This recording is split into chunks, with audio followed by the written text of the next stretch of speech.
evening, everybody. Welcome to the Rivalz Race Chat. Clinton, Geoffrey, and Adam Ross here again, as we are most Tuesdays. At least once a week, we try and get in the fold and talk racing. Welcome, everybody.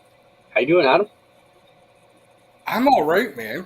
You know, is this a podcast? Is it fair to say this is kind of like a podcast? Is there a difference between a podcast and a talk show? I think there is. We don't do anything to do with iPods, and I don't want to sound like a boomer here to the younger generation, but I don't know. What are we, Spencer?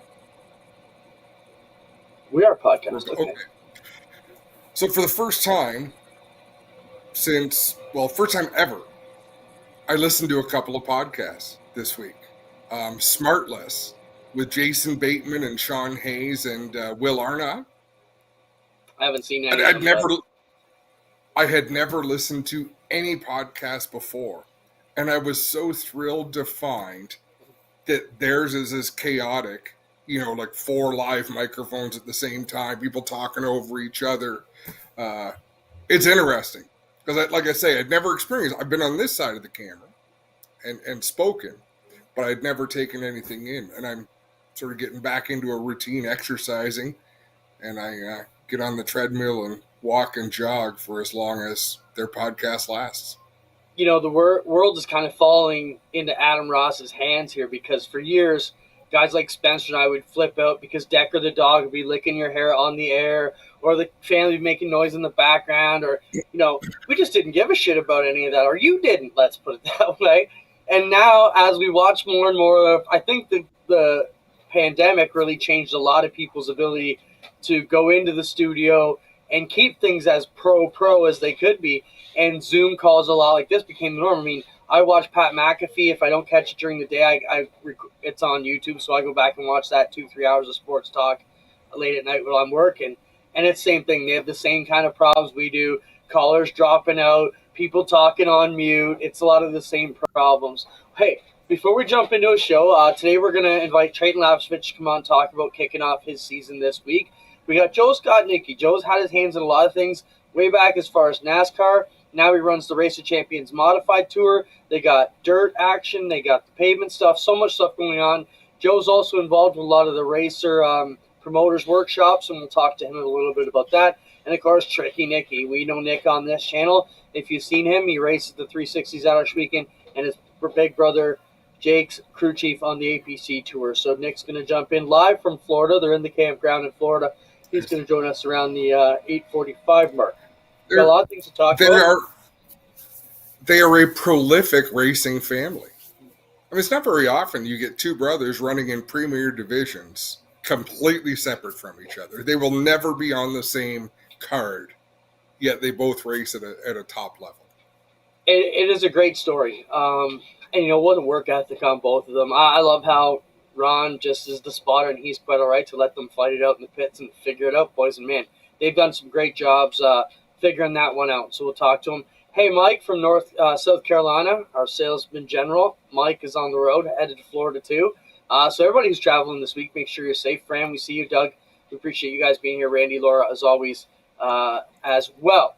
Adam, while we wait for Trey to jump in, anthems. Man, I've heard a couple real shit ones this week. Like, just like, man, like bad.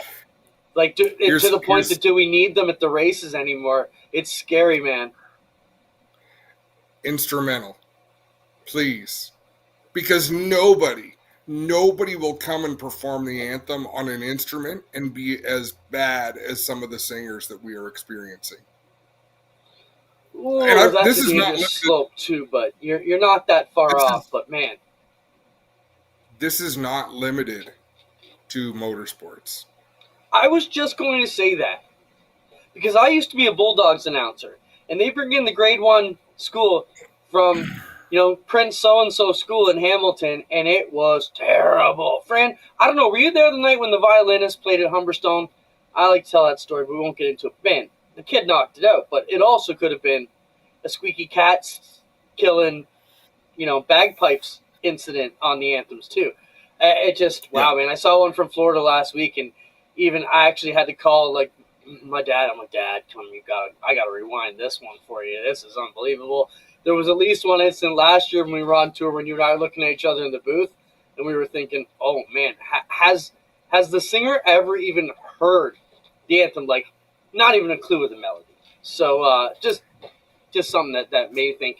I saw someone ask, in Canada, do they play the American anthem first?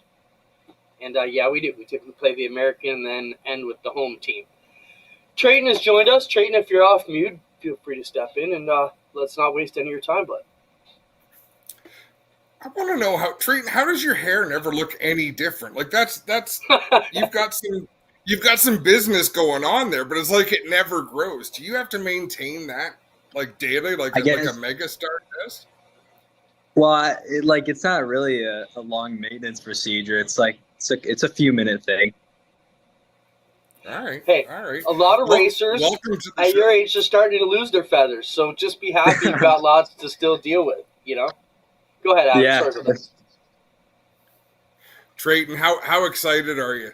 Let's talk about the big announcement first, what you've got going on this season, and then we're going to get into Florida. But let's talk about the big announcement that was made recently.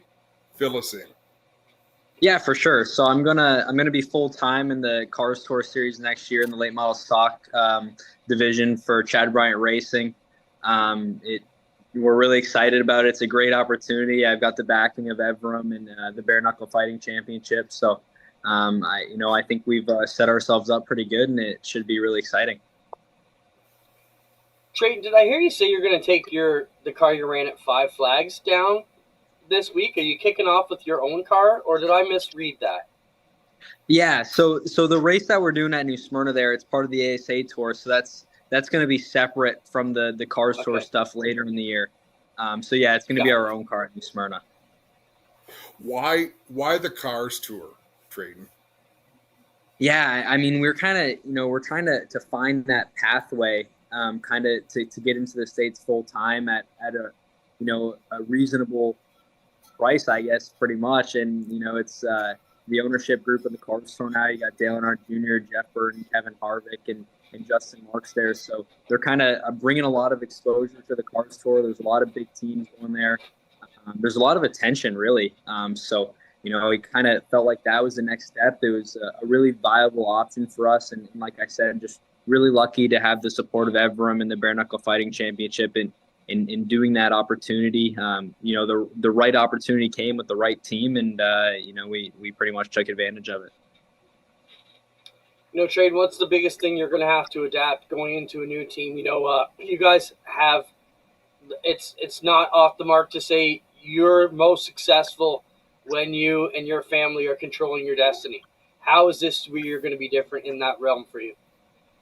There's going to be a lot of new things I got to adapt to this year. It's going to be a new car for me. The late model stocks kind of, it's a little bit of a mix between a Pinty's car and a late model, but it's a different animal for me, and then the different tracks as well. So, and then we're going to try and gel as well as we can with the crew. I'm going to be moving down to North Carolina after school finishes up in April. So I'm going to be working in the shop full time with the guys, and really just trying to build that relationship with Chad and the rest of the team, and also learn the cars as well as I can. Is there we asked the same thing of Joe Lawrence last week. This is so exciting, Trayton, because we've watched you up here. I mean, your season last year in the NASCAR Pinty Series is one that may never be equaled again. Like, you came in like a man on fire, dominated, took that championship, and it's exciting to us to see a driver take the next step because everyone will be cheering for you from home. Is there a track that you're most excited about going to? What is there on the schedule that you've got circled to think, man, this is going to be amazing? Honestly, I'm really excited to get to North Wilkesboro. I think that's kind of the one that I got circled, but I'm really excited for all of them. They're all going to be new tracks to me, and it's going to be new experiences, new adventures. But North Wilkesboro I think is going to be really cool. Just the whole atmosphere there and the history revolving the track, and they repaved it this year. So I heard it was really fast last year, and now the repave I think it's going to be extremely fast. So that should be a lot of fun for sure. Trade no secret, your prowess on iRacing is very, very well done. You've had quite a career online as well. let's talk about that. How does that play into this deal, going into a new deal? Maybe some tracks are on there. Obviously, North Wilkesboro, you can practice. Is that going to help you at all? Definitely. A lot of these tracks, I'm not going to be able to get a lot of testing time at prior to the race. A lot of these guys in these series have a lot of experience at most of the tracks in the Carolinas and the Virginias. So it's nice that iRacing kind of provides a platform where many of these tracks are on. It's not always one-to-one, but it's really nice to be able to get that experience before heading to the track and, kind of get a quick rundown of the line and the whole scheme of things before you're just, thrown right into the car. What sort of goals have you set out, Trayton, for the Cars Tour? What are you looking to achieve this year? And is it a one-year deal? Is it a multi-year deal? For now, it's just a 1-year deal. So we're gonna go out swinging for sure. I'd like to win some races, and we got that championship circled at the end of the year. So I think it's definitely going to be a steep learning curve. But like I said, I think we've set ourselves up in the right spot, and we're in the right place too. Chad Bryant's got.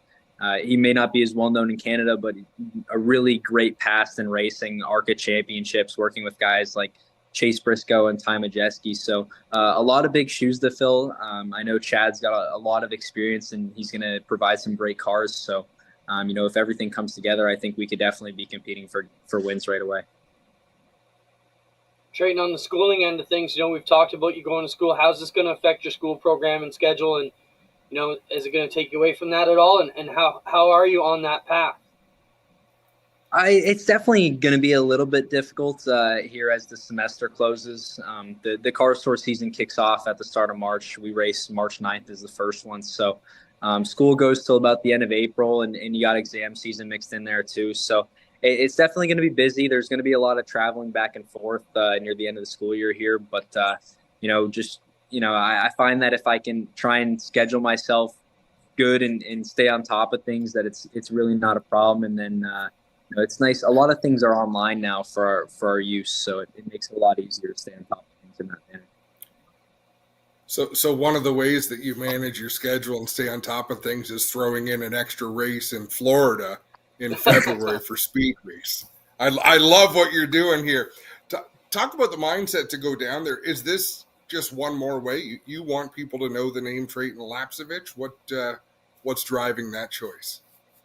Yeah, this actually, it came out really recently after, and I think the Cars Tour announcement kind of overshadowed the whole New Smyrna thing. But it's something we've been working on even well before the Cars Tour deals. So just really excited to get down there with GSR and Leland Industry Ace Services, all these guys that support our family team and in our super late model deals. So I kind of we had that great run going at the Derby just to get it cut short, and we just really wanted to get that car fixed up and back out on the track. So we've been hard in the shop here working on it, and we're really excited to get back out there.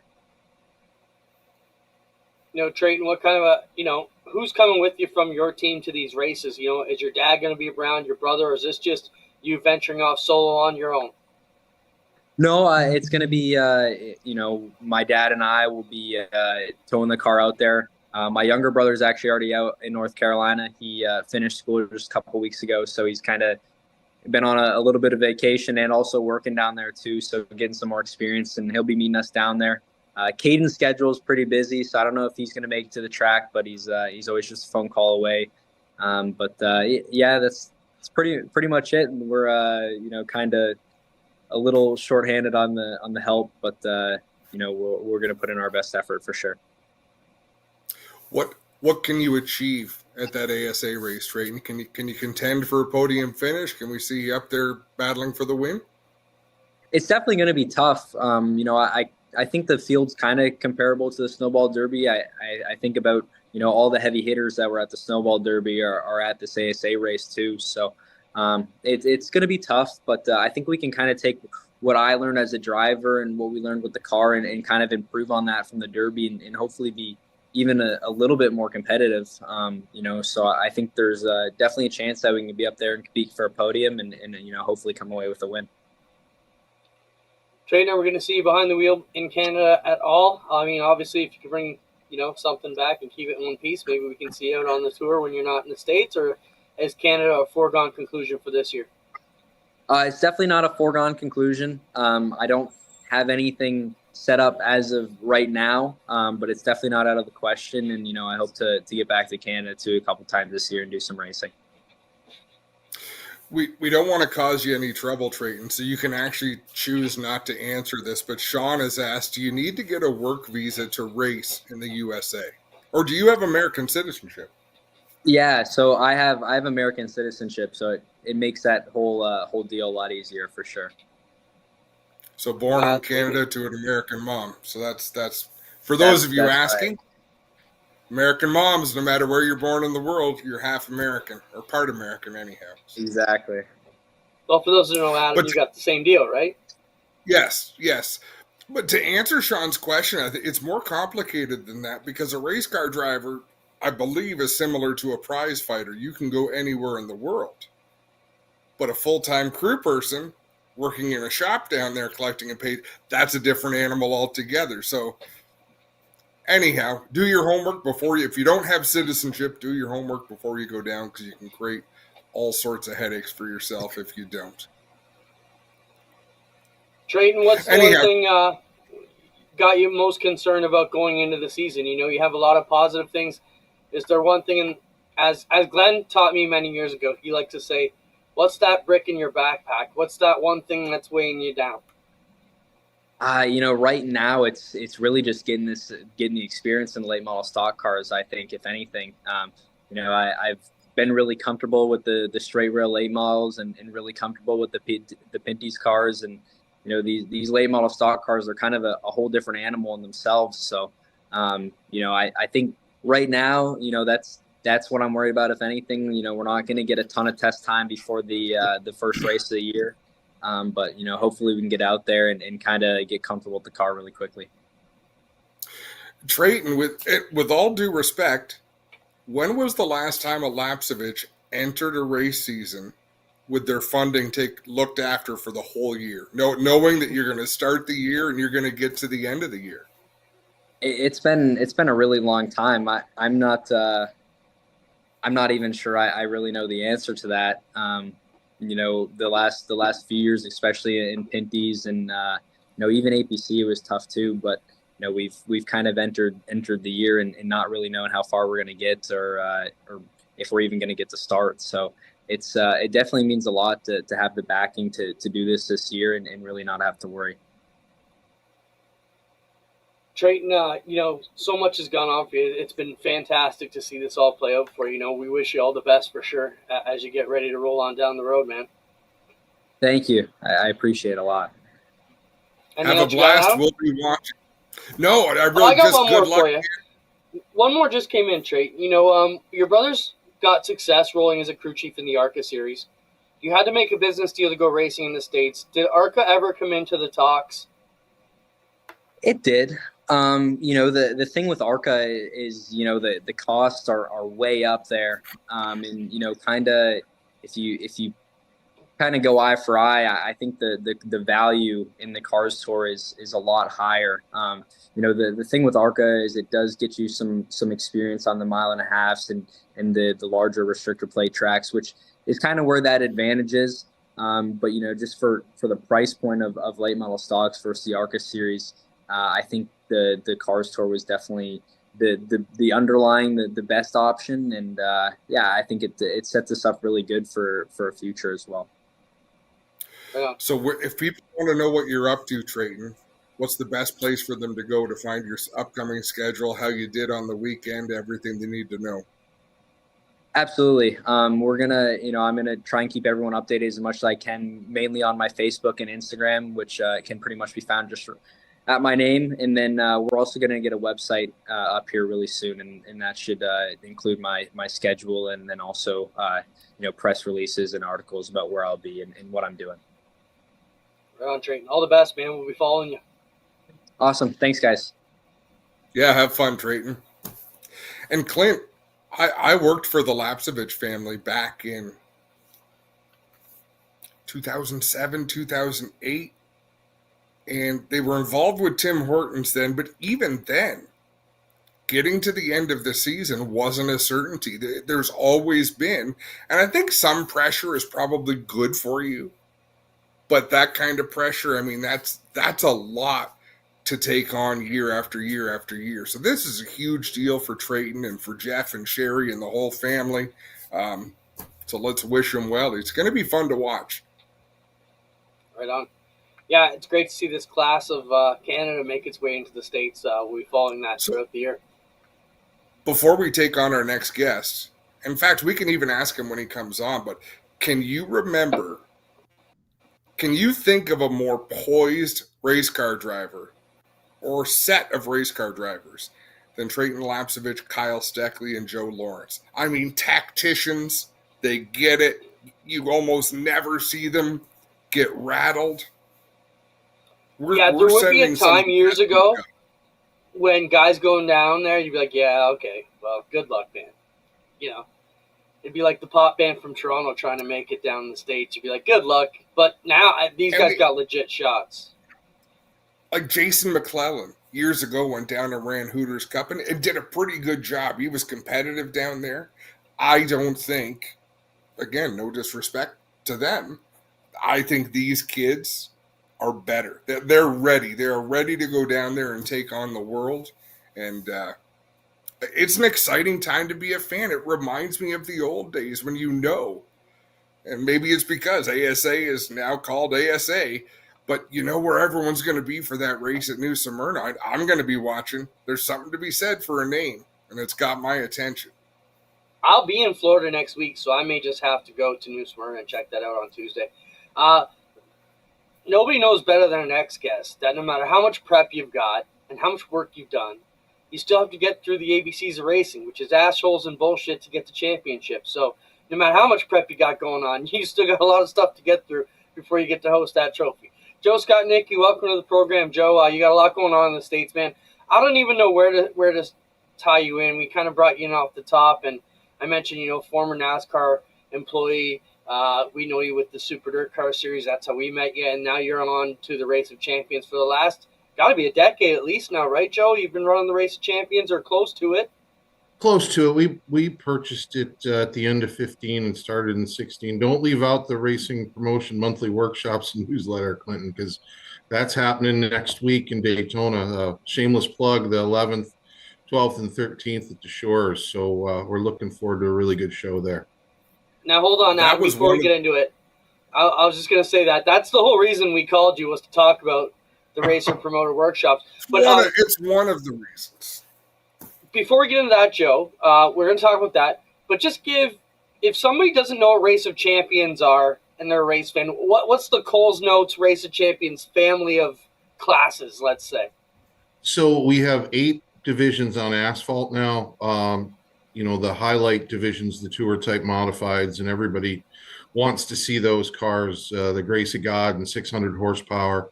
We have our sportsman division, which on asphalt, it's very much like the dirt style sportsman. We run a narrow tire, and the competition level is second to none. We average around 28 cars an event, which for asphalt's pretty good. I know on dirt those numbers are a little bit higher, but then we have super stocks, late models, street stocks, our Race of Champions 4-cylinder 4-score dash series, which is turned into something that we never imagined, because it was just a shot in the dark at one of our Race of Champions weekends at Erie, and it turned into a full-blown touring series. And a couple years ago, while leasing Spencer Speedway, we started a division based on some feedback from some modified folks that were parents, and they wanted to get their kids involved, but they didn't want them developing bad habits in other divisions or whatever. So they started racing. We started a 602 asphalt class that's a bone stock 602 motor in a sportsman type car with the 10-inch tire, and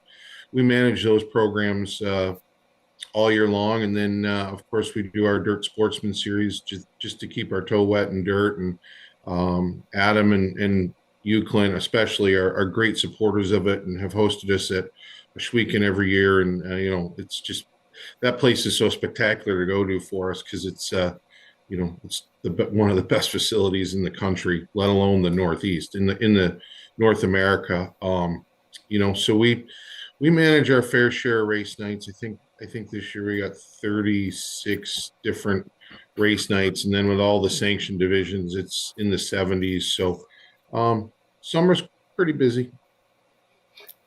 You don't say. Well said, Joe. Well said. A lot of words, said. Adam. I know. You did it. You know what? One more thing I want to mention. How I don't want to, credit's not the right word. How much responsibility can you take for helping Ryan Preece get to where he? We're talking about things that Joe Scott-Nicky has done. There was a little bit of time, and I will only take very little. Ryan, I wrote a story under a fake name for Bob Dillner when he had Speed 51. And Ryan was just a young kid, and I recognized then that he had what it took to get to the level he's at today. I actually think he's got the talent to go far beyond the level he's at today, given the proper opportunity and equipment. I was fortunate enough to work with him and do some spotting for him, and we remain friends to today. But that kid has every ability to win at the highest levels of the sport. I don't know if he could wheel a Formula One car, but the Cup deal, he is definitely capable of winning one of those races. And I wanted to say it, Joe, because I don't think a lot of people are aware. You have worn a lot of different hats. You've done different things and helped mentor him. Let's now talk about the business of racing. The race promoters workshops. Why are they important to you, Joe? Why is it important to you to be involved in the RPM? Well, believe it or not, I've been going to RPM since the mid '90s. When I was associated with Gator Racing News, Norman Donna Patrick introduced me to the workshops, out in Reno and in Florida.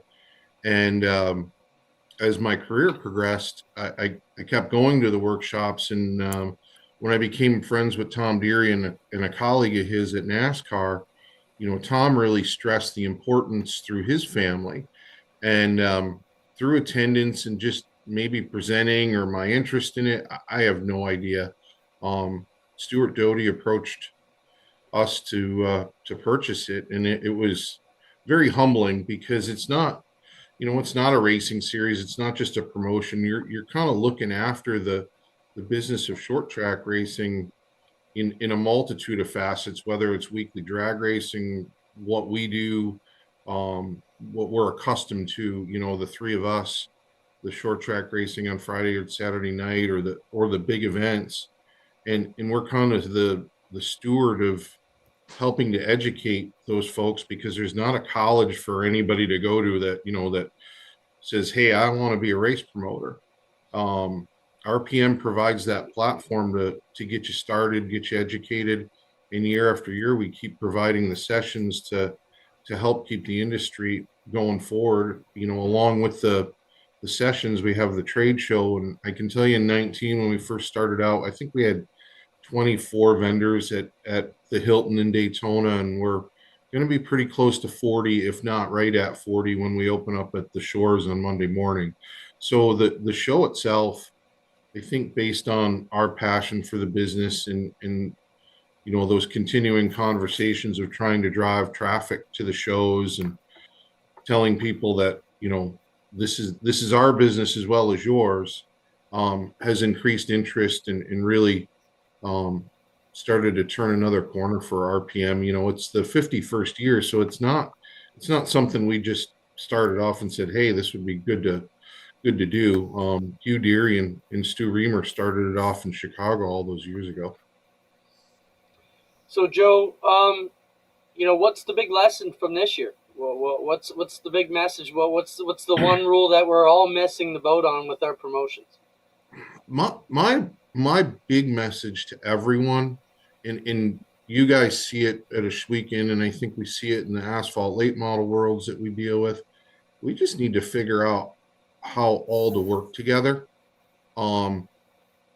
everybody that attends the workshops, because the sessions are so diverse, from ticketing to safety to, Brett Deo's doing tips on how to sell. We've carved out time in a boardroom situation for Carson Graham from IMCA to walk tracks through how to create a presentation for sponsors, from A to Z, and he's going to talk about how to build that presentation, what to sell.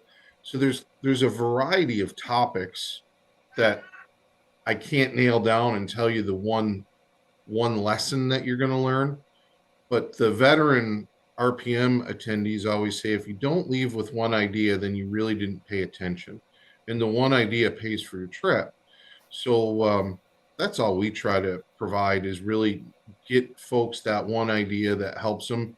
And I can't tell you what session or what part of it is going to help them the most. But then there's the networking part of it. And, I was listening before I came on, and, you were talking about the ASA race. Well, Hoosier is actually given a hospitality event through RPM at the ASA race, so we'll be out there too. But as well as it being a brand name, it's a great tool, because you get to network with folks that, when we're home in Elma or you're up in central Ontario, you don't get to see these people every day.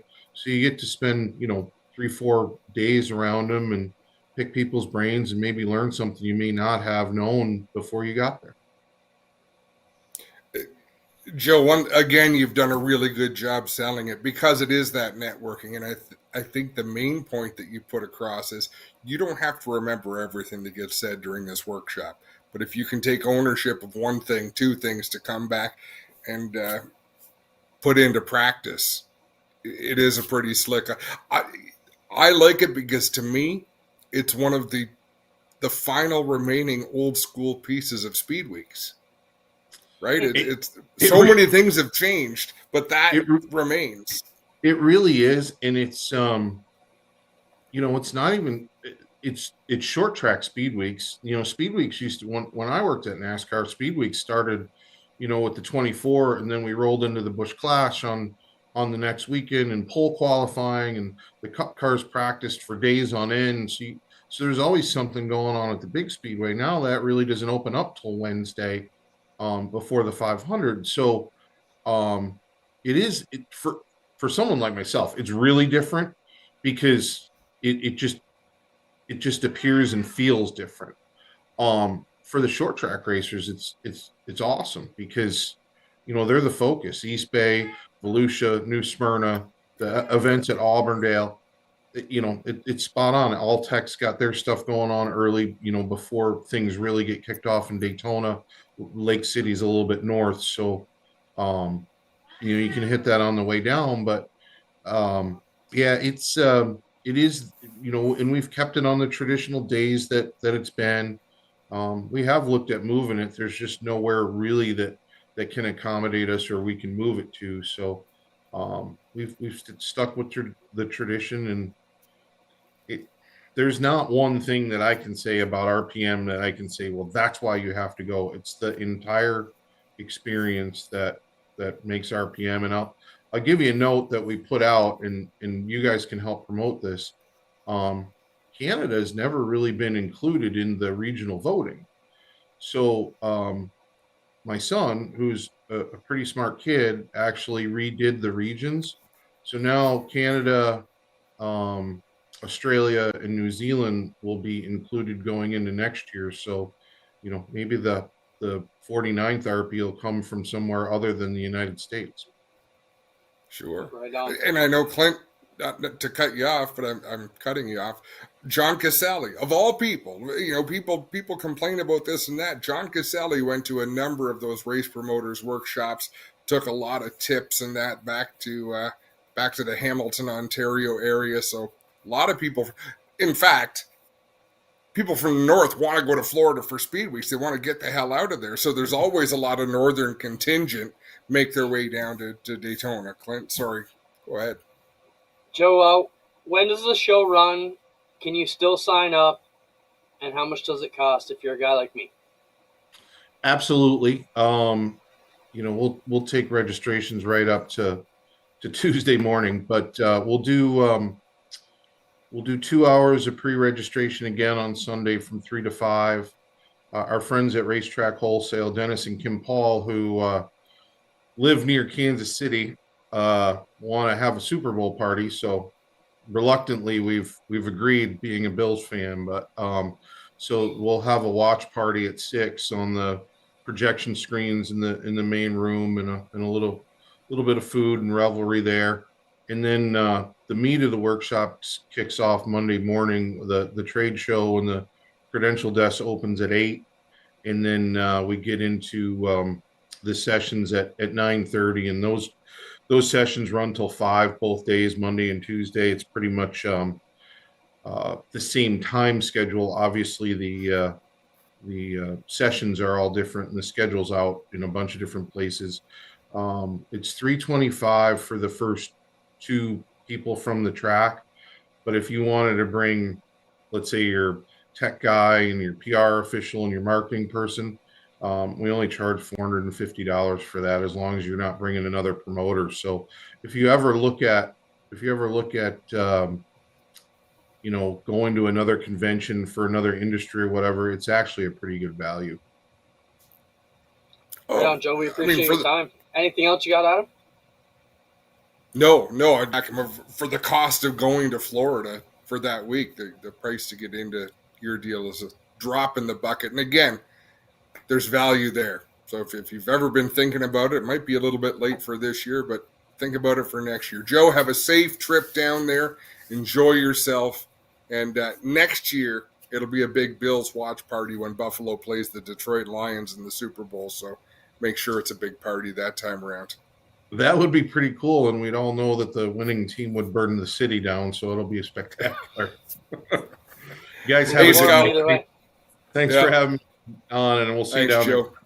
Yep. I'll be looking for you Tuesday, Joe. Have a great night. Good, thanks. Man. See ya. Joe, one of the guys been around for a while, always been a good partner to us, Oshegan Speedway and all the stuff we've got going on. So if you're a promoter and want to learn more about the business, or even if you're not, probably a great way to just get on the inside stuff, And Joe commands a lot of respect. Hi, Scott Wiley. Thanks for checking in. And that reminds me, last week, speaking of commanding respect, Clinton, you and I both missed it. The elusive Brian Todish showed up and said hello during the show. And I saw it. I think we were in the middle of a question or an answer, and I kind of caught it out of the corner of my eye. Brian Todish saying hi, because he's been tough to get a hold of to get him on. Not to say he would come on, because he hasn't for a while, but I was pretty excited to see that he chimed in last week. He promised me at last year's annual general meeting for NASCAR that he would come on the show. He's managed to duck us for about 14 straight months now, but love Brian, love Sandra, love the rebound that Sunsets had last year. What a great season they had, and good on them, man. Yeah, Adam, the hype machine let's buy is strong. Let's buy a Speedway. Spencer, roll the pictures. Did you see this? Speedway in Pennsylvania, Tri-City Speedway's for sale, bud. Only 500, 80, 90 grand, something like that. Under 600. If we both sell our houses and move our families there, we could do it. But look at this place. Set up, man. That's a gas outdoor bar set up. Gets better, man. The pizza ovens. I like what I'm seeing. Love it. Beautiful grandstands. Beautiful VIP setup. Love it. You know what back your concessions, I guess. Wait, it gets better. All right. Wait till you see the concessions. Spotless. I'm liking it so far. Ticket booths. Everything looks in good shape. Not beat up. Not run down. Currently running. I assume that's either a bathroom or a concession. Mostly probably concession. But look at these inside concessions, man. Not run down. Wow. Looking good. How about these suites? That's where it's at. Tiered movie seating. Theater seating. I'm all about it, man. I'm loving it. Call my lawyer, Tri-City Speedway. If we could sell some ads on this show, maybe we could buy it someday. But I was almost going to buy that place in New Brunswick a couple years ago. Here it is. Approximately 60 acres, half-mile dirt track, bleacher seating for 6,000, LED lighting, parking areas, currently running. Established since 1955, 3 ticket booth. Restrooms have 14 stalls, handicap accessible. Storefront for merchandise. Grandstands have upstairs control room, huge VIP seating. Bar with tinted windows, private bathrooms, private patio, office, downstairs full functioning concession stand, update appliances, 2 ponds on the property, trees throughout, camping area. Oh my goodness. So I'll tell you what I like. Buy some lottery tickets. 60 acres, Clint. 60 acres. Asking $590, but looking for offers. And look at this. Includes 2 water trucks, 2 farm tractors, roller, 24 disc, Khaled packer, sheep's foot grader, 2 push trucks. All right, surrounded by sad. Surrounded by farmland, which is fabulous. Like, you don't want it surrounded by subdivisions. Yeah, that's Rick appealing. McCall says we should buy Jacasa. Gonna bite my tongue. I was just saying that I was gonna like to I don't know. So much to say. Rick, come see us over at Campfire this summer at an APC race or somewhere on the road. And man, I'd love to have that discussion over a couple suds and just let the shit fly. So many possibilities, so many opinions, but still too close to the situation to talk about. Did you put my idea on the rundown? The last one you asked about the World of Outlaw driver? No. About OnlyFans. You son of a bitch. Listen, I don't ask for much. I don't ask for much. I told you that wasn't going to fly. So, Adam thinks we should have an OnlyFans account where we can say what we really freaking want to say. And you guys are going to pay. And I think people are going to get the wrong impression. There's Patreon and all these other things. Spencer, help me out here. Be the voice of reason in our heads for once. OnlyFans. I hate to agree with Adam. What? Did that go over? Okay, every time you speak now, you're speaking to everybody, right? Most of the time. Did we get that? He said he agreed with Adam. Oh my God. Think about the people Geoffrey who go to OnlyFans for race chat OnlyFans, and see us just talk about the same shit we talk about here anyways. Clinton Geoffrey, OnlyFans is an online platform and app created in 2016. With it, people can pay for content, photos, videos, and live streams via a monthly membership.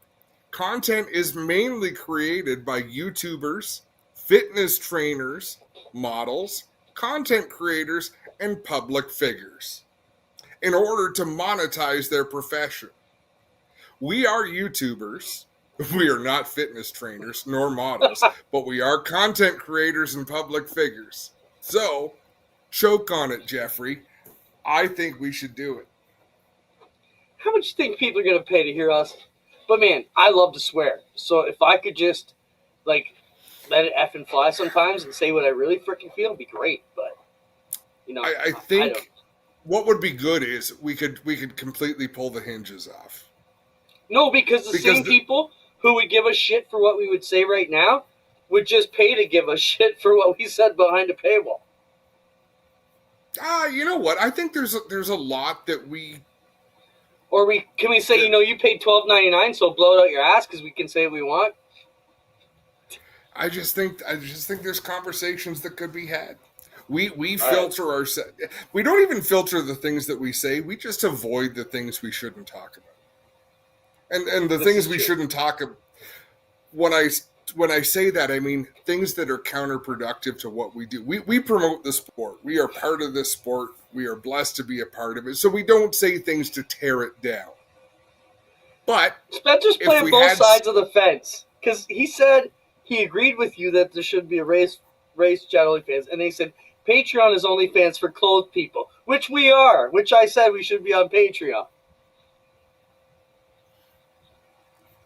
I'm choosing to only remember the part where Spencer agreed with me. All right. Let's knock a couple things quickly off the rundown. We're expecting Nick Sheridan to join us here soon. And then we still got a couple things that we can chat about. Quickly, let's look at Kyle Steckley's ride for coming up. Spencer, 4 pictures came out about that gorgeous looking ride. APC on the side, plus a few other big sponsors. Looks fantastic. Excited to see this one on the track, Adam. That is a beautiful scheme. Great looking car. Switching gears, want to send a shout out to Laura Milliken, producer of Friday Night Thunder, and a big part of what we do at Oshweekend on the media side. Laura's recovering. I saw her on Instagram or Facebook today. Her smiling face, she looked good, and good to see Laura back at it and recovering. So that's she's had a tough great deal. Yeah, she's had a tough off season. So any positivity we can throw her way. Rick McCall, I love your guys' idea for a members-only podcast. The other benefit to that, Clinton, is the message isn't going to the wrong people. That would be all racing people, all family.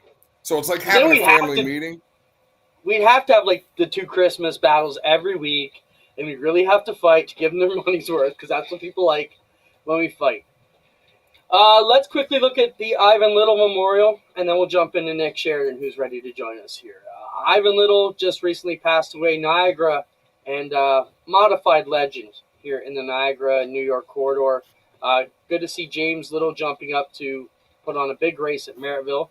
Ivan's number was 61, so on 6/1, June 1st, they're jumping in with a big race payout, $61,000 total payouts. 358 miles will run for $6,100 to win. Sportsman's $4,000 to win. Hoosiers $2,000 to win. Only 3 classes. It's a special night at Merrittville. 6/1, June 6th, as they honor Ivan Little. I think it's a great idea. Good on James and all his partners to make this happen. And good to honor one of the best we ever saw in the Niagara region. Very cool. Let's jump in to Tricky Nicky. We'll click it back over to sprint cars. We do want to talk about the Clash still. We got some Burger Barn videos a week. And we're going to talk about High Limit Fan Fest and some of the other stuff they've going on. And Jacob Allen, Adam, you want to talk about the business of racing. You mentioned he just blew up a sprint car motor 2 laps into the Outlaw season. Nicky, what would an Outlaw motor cost to blow it up on lap 2 if you're a top-level team like Jacob Allen? What do you know about price tags these days?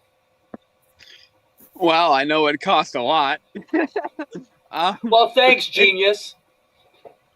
Yeah, buddy. Thanks for having me on the show, guys. I'm not honestly 100% sure all the price tags, but I know like a good 410. You're well over 60,000 US to get a new one. Some of them I've heard they've been spending up to 3 figures on them. So it's a big payday. It's a lot of money, but those guys that's why they get paid the big bucks. They risk the big money and they put on the big shows.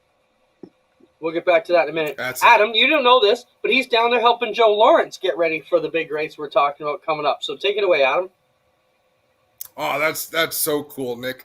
Talk about you race dirt sprint cars. There is nothing on an asphalt late model that can transfer over to dirt sprint cars. How much do you love racing to go down there and get your hands dirty working on stuff? It's not going to help your program at home, but you're just 24/7 in the racing business. Man, Adam, I eat, sleep, and breathe it. I love being at the racetrack and being involved with people and working hard. And it definitely seems that way. I told myself for a long time that there's not a lot of correlation between the two, but I mean, it's got 4 tires and a motor. There's always some things you can kind of correlate between the two, and it's always good. I just like learning what I can and being involved with what I can. And those guys there, all the McCall Racing guys and that elite racing team, they're really good. They're top notch, and I'm just really thankful for them offering me or being willing to help me come down here and give them a hand on their team and see what New Smyrna is all about. You know, Nick, when you jump into a role like this, we've seen you run a crew chief and a whole operation for your brother Jake. You know, how difficult is it for you to come back and just kind of sit on your hands and wait for them to throw you something to do when you know, it's their program. There's so many other people that should be sort of ahead of you on the pecking order when it comes to jumping in. It's tough to sit back sometimes. Well, yeah, for sure. There's a whole lot of people ahead of me. I'm definitely kind of bottom of the totem pole for this deal. It's just a bunch of those guys I've known for a long time and work with. And I actually asked them, like, do you guys need a hand down in Florida? Let me know. My parents are going down to camp for a couple weeks, so I came down with them, and then I'll work with them and ride back with them, so I don't have to be here for waste a whole bunch of time down here. But yeah, it's I don't really know how hard it's going to be yet, but I'm just there to learn what I can, and whatever they need help with, I'm there to help them with. And obviously, everyone's got different roles in the race team. I feel like that's what makes real well-rounded person is being at all those roles. So some people do it in order. Some people kind of bounce around a lot, but I think it's really important to experience every one of those roles, working on a race team, and then you know what everything's all about. Well, Nick, you've grown up around it. You're familiar with it. Talk about the 3 drivers who we are exporting to the U.S. this year. They're all going to be there. Trayton Lapsevich, Joe Lawrence, Kyle Steckley. Do they stand a chance against this U.S. competition? How are they going to represent Ontario short track racers like yourself? I think they're going to do really good. Like, for a long time and for a lot of years, there's been a big difference between Canadian racers and American racers. And obviously, I'm still pretty new to the scene, but I feel like at least the last couple of years, it's kind of the advantage is going away to those American racers. Like, we're getting some really good programs and really good racing up in Canada. And some of our other guys have raced a few times in the States part-time, and a lot of technology is making its way up to Canada faster than it used to. So I think they've got a really good chance down here, and I think it's just going to be a great experience for them. I think they're going to do us proud, and like you've seen with Trayton ran great at the Snowball Derby, and Kyle ran really well at the Pro Weight race there in the Snowflake, and them all coming down here, they're running with great teams. They've got some good info and some good feedback, and with all the great experience they have up in Canada, I don't see any reason why they shouldn't be able to run really well. Nick, they say some of the best drivers are the ones who know these cars inside and out. When are we going to see you behind the wheel of a late model type car? That's a great question, Clint. I've thought about it a couple of times. I'd love to do it, but just it's one of those things. I'm really focused for my driving career on the sprint car stuff, and I feel like we're not in a financial position or even a time aspect for me to be able to be doing really anything else. So much as I'd love to drive one, I think it's just like I said this before, until we're at a point where I don't think we can do anything else with the sprint car program, and that's where it's at. I'm not really too interested in doing other things as well as that, just because we run ourselves pretty thin as it is. So it's a big commitment to make, and I'd love to run one, but like you've seen it. I know I don't know a lot of people that are coming down here. Like, I know Joe Lawrence and Kyle Steckley probably the best people that are coming racing in the U.S. as well, and I know from Joe's experience through McCall's and that he knows his way around a late model. He works hard, and it shows. He's good on the racetrack, and same with Kyle Steckley. He does a lot of his own stuff, and they know what they're doing, and they run great on the track, and it produces results. So I think it's awesome to see. I really respect seeing people racing and really knowing what they're doing, working on the cars too, like being able to do both. I love to see that. So it's awesome to see these guys getting their chances. So let's give you the chance to talk about your own driving, Nick. This summer, where can we expect to find you? What goals have you got set out for yourself? What are you looking forward to the most? I used to always set some pretty tough goals for myself before the race season, but just after last year, I can't put too many in stone, because we had some big goals last year and all kind of didn't work out for us as we planned. But we'll see. We're just going to do everything we can. We're going to try and run a full season on Sheboygan Speedway, and hopefully if we can get funding and everything together, we'll be able to do it all, which hopefully we can. I don't want to speak too soon on some things, but hopefully run on Sheboygan full time and run 4 or 5 races throughout the States, a couple with the Great Lakes Super Sprints and a couple with the ESS. So just wherever we can go and have a good time with the 360, and just go have some fun. Ron and Nick, thanks for joining us. We'll be in touch over the next couple of weeks to figure out how things went with Joe. We'll be following that story next week as well. So stay safe, bud. We'll see you soon. Appreciate you guys having me, and have a good night. Thanks. Thanks, Nick. Nick won the crate championship at Oshweekend as a rookie, as a 14-year-old. And we've seen him go on to do great things since. And all the best to Nick and the Sheridan family as they enjoy the Florida sunshine. Hopefully it's sunny down there. Not quite as warm as we want, but could be better. Speaking of sprint cars, Adam, you mentioned Jacob Allen. We talked about it briefly there. Blew up lap 2 of hot laps of the Outlaw season. Man, that's got to be a kick in the wallet if there ever was one. Kind of what Nick was alluding to, They came out for practice and blew up their engine, and that's where their season got off the rails last year. I would imagine Shark Racing has the inventory that we'll see Jacob Allen tomorrow night for opening night of the World of Outlaws at Volusia Speedway. But yeah, that's a kick in the junk right there.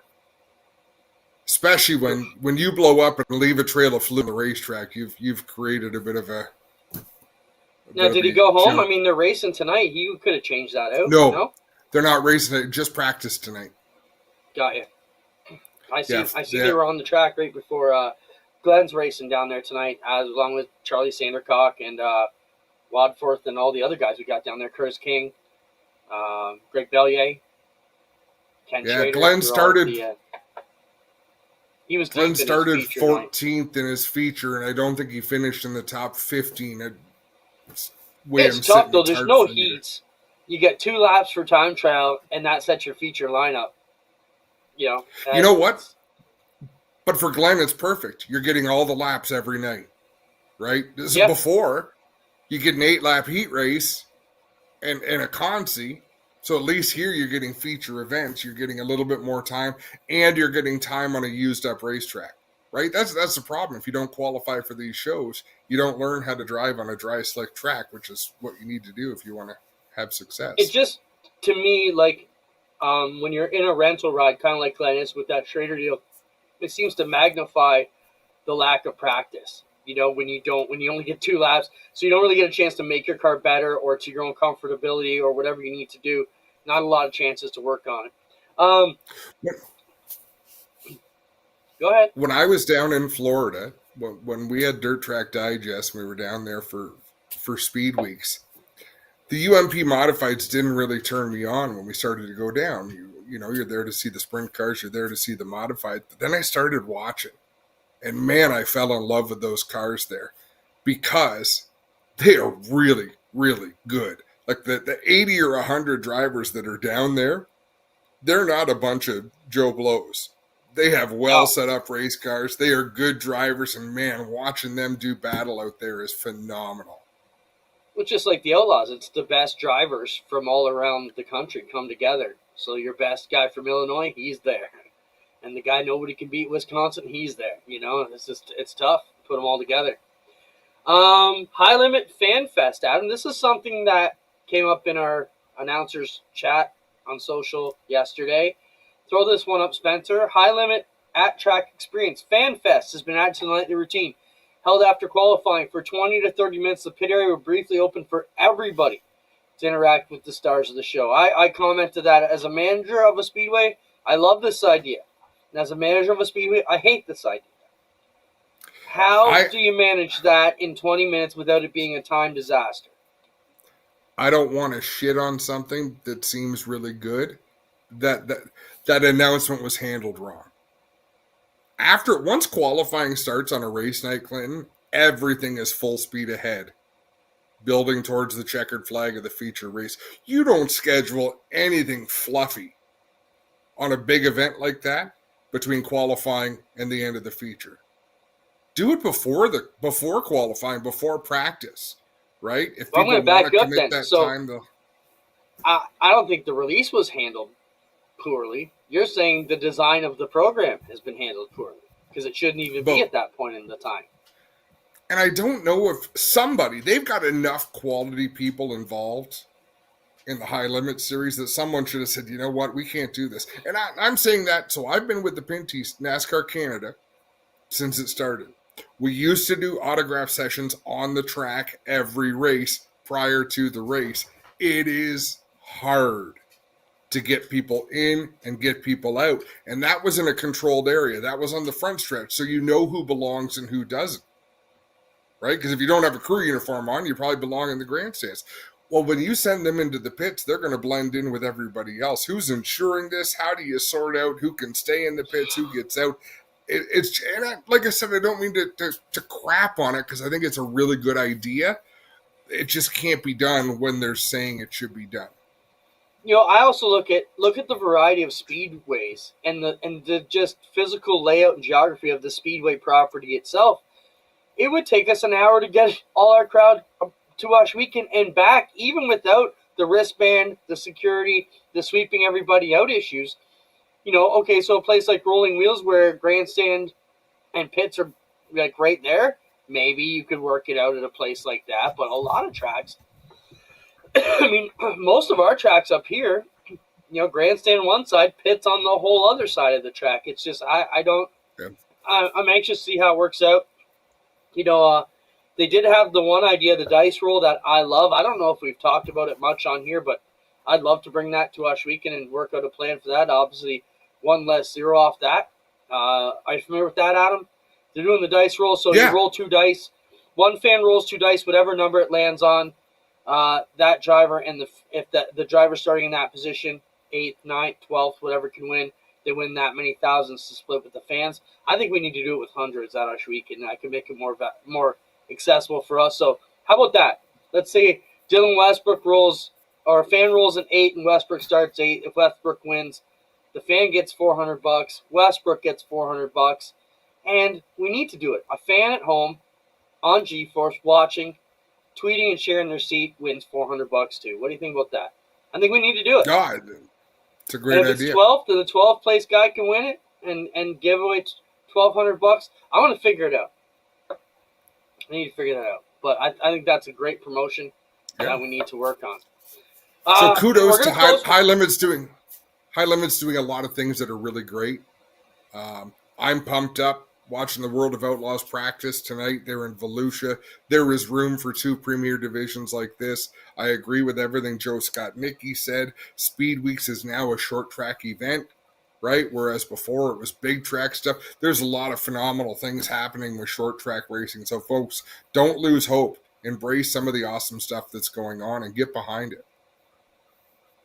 For sure. We'll end with our Burger Barn videos of the week. Let's talk quickly about the NASCAR Clash cut short. Tough deal there, Adam. I think a lot of us were shocked to see NASCAR pivot like they did to move things a whole day early in an hour's or a couple hours worth of decision-making time.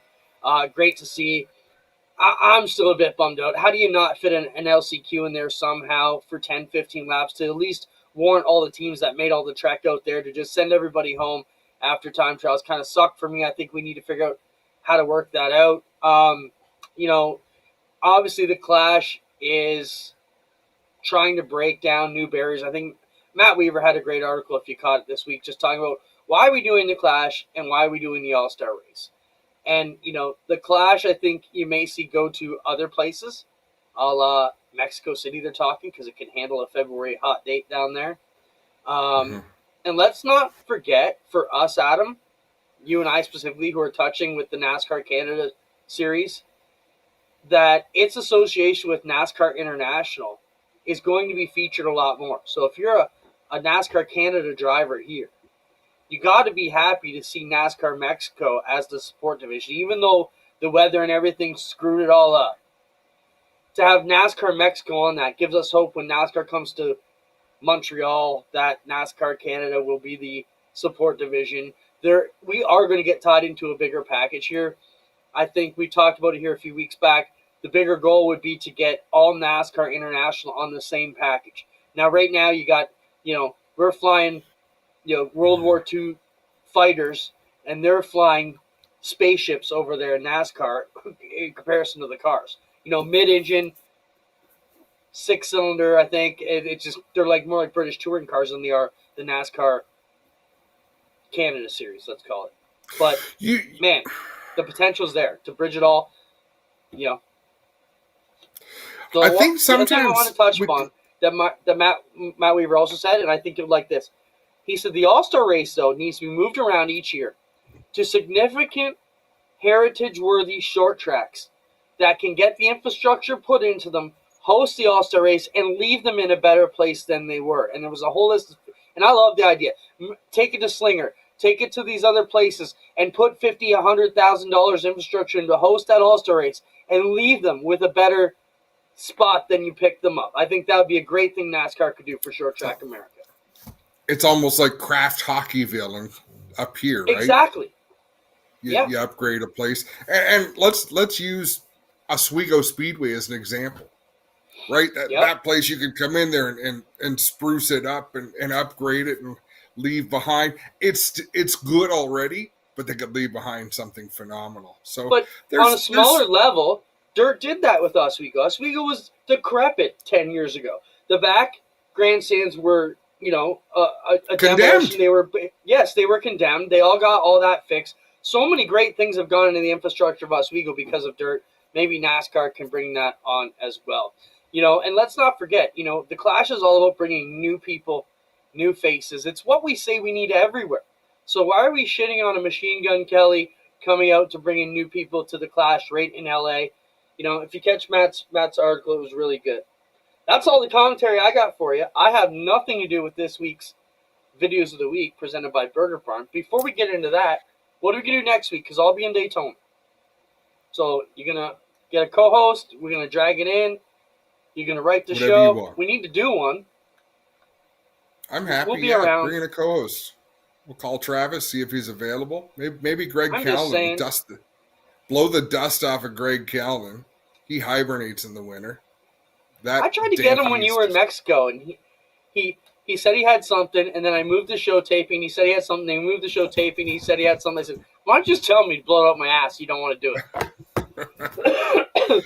But so hot laps at Volusia. Someone just junked their sprint car, flipped it in turn 2. I mean, I could always show up next Tuesday. I just might be like 18 Busch Lights in Clinton. It could be a fun day. You never know. So I don't know if people have noticed the difference. Shut up, asshole. So, Burger Barn Videos of the Week. Here is something else you can do with the Clash and with the All-Star race that you can't do most weeks. You can build rivalries. You can stuff someone into the wall. You can... Spencer, show the video of Stenhouse first, if you don't mind. Burger Barn Videos of the Week. Here we go. This is during the break. A direct violation of the rules. You are not to get out of your car. He goes over to Nemechek, pulls the window net down, reaches in to compliment him on how good his fire suit looks. But look at everybody. From NASCAR officials to crew members, nobody has grabbed him to rip him away. These are two events, the All-Star Race and the Clash, where we can start to build villains and heroes. And Ty Gibbs, I can't think of anybody who is better to be a villain, to be groomed as the bad guy, than Ty Gibbs, the grandkid who got it all. Want some more proof? Go ahead. Here's a former villain. The really bad villains embrace the villain, and I don't know if you're going to get that out of Ty Gibbs. Like Kyle Busch, he loved being a dickhead. He relished it. I think it'll make Ty Gibbs an even better villain. He doesn't even know he is a villain yet. Yeah, maybe. He's just Ty Gibbs. Right. Show the next video. True. Someone who has been villainized a little bit, Joey Logano. Let's see him congratulating Ty Gibbs on a great run. Guys, off here, off the lift gate. Guys, don't try to lift it.